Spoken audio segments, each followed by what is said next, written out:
কবুতর কে কে পছন্দ করেন বলেন তো? কবুতর জিনিসটা আসলে মুরগি, কবুতর, হাঁস এগুলো পাখির জাতের মধ্যে পড়ে।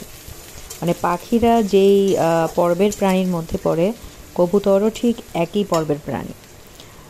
তো কে কে পছন্দ করেন আমাকে কমেন্ট করে জানিয়েন। আসসালামু আলাইকুম, কেমন আছেন সবাই? আজ আপনাদের সাথে হাজির হলাম আরেকটি নতুন ভিডিও নিয়ে। আমার ভিডিওগুলো রেগুলার দেওয়ার চেষ্টা করি, জানি না কতটুকু পারি বা কতটুকু ভালো পারি। তো চেষ্টা করি রেগুলার যেন আপনাদের সাথে কিছুটা হলেও শেয়ার করার। আমার ভিডিওগুলো যদি ভালো লেগে থাকে কমেন্ট করে অবশ্যই আমাকে জানাবেন। আজ রান্না করব কবুতর। কবুতরের জন্য প্রথমে আমি পেঁয়াজ ভেজে নিচ্ছি, আর গরম মশলাগুলো ভালো করে ধুয়ে আমি একসাথেই ভেজে নিচ্ছি।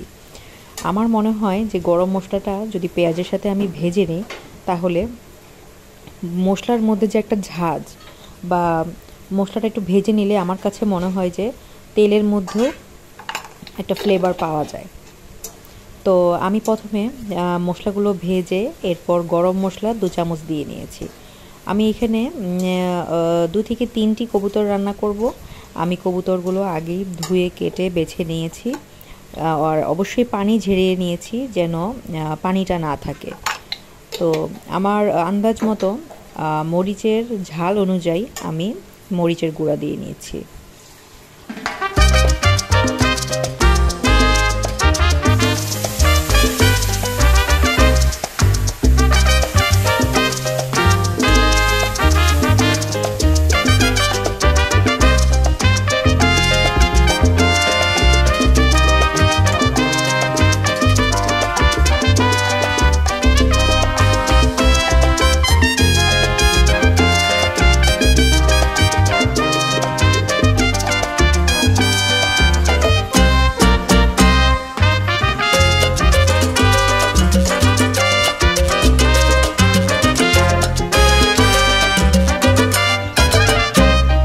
তারপর ধনিয়া গুঁড়া দিয়ে দিলাম 2 চা চামচ।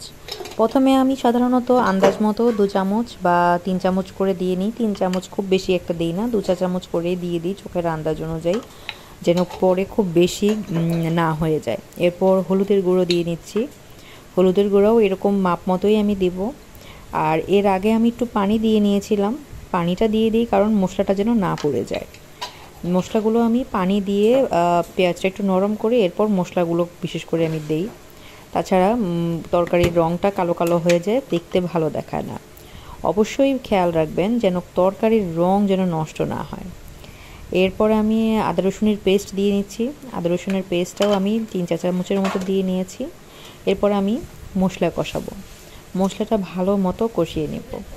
সাধারণত আমি ব্রয়লার মুরগি ছাড়া দেশি মুরগি রান্না করতে গেলে বা এরকম হার্ড চিকেন যদি আমি রান্না করি বা হচ্ছে আপনার কবুতর রান্না করতে গেলেও আগে মশলা ভালোভাবে কষিয়ে তারপর আমি রান্নাটা করি।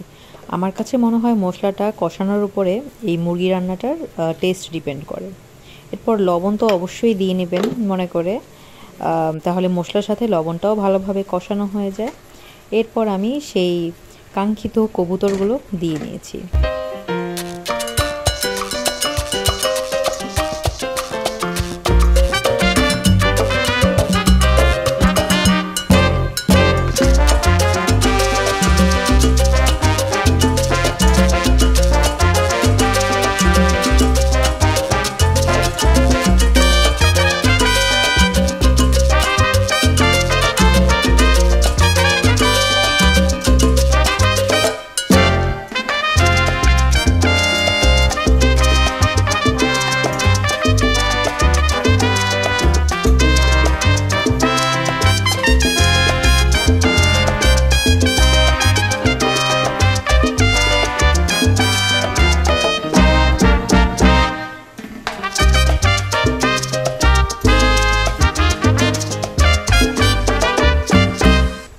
তারপর আমি দেখতেই পাচ্ছেন পানি কি পরিমাণের বের হয়েছে।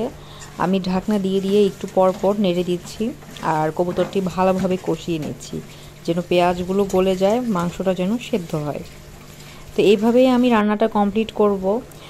তো আজকে আমার ভিডিওটি দেখে তোমাদের কেমন লাগলো কমেন্ট করে জানিও। ভালো লাগলে আমার পেজটাতে একটা লাইক দিও আর আমার চ্যানেলটা সাবস্ক্রাইব করো। ভালো থেকো সবাই। আল্লাহ হাফেজ।